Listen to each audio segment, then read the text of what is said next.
The faces of a conflict which was one of the most costly in human history. A scale of loss which reached into every corner of the UK and to Commonwealth countries around the world. Acts of formal remembrance, like the daily ceremony at the Menin Gate in Belgium, are often intensely personal.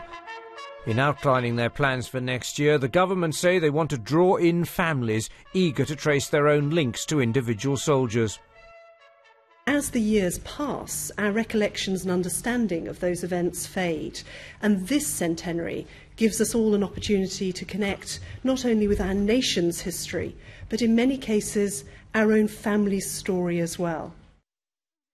The official start to the commemorations will be on August the 4th next year, 100 years to the day since Britain entered the war. At Glasgow Cathedral, a congregation will remember the sacrifice of British and Commonwealth soldiers. Later that day, Britain and Germany will hold a service of reconciliation among the graves of those who died during the early clashes near Mons in Belgium. And in the evening at Westminster Abbey and in communities around the UK, candles will be extinguished at 11 p.m, the moment war was declared. With commemorations planned across mainland Europe, there will inevitably be a formality to many of the events, particularly in August next year. But the government is stressing that they regard it as equally important that the lessons of history should be passed on to today's generation.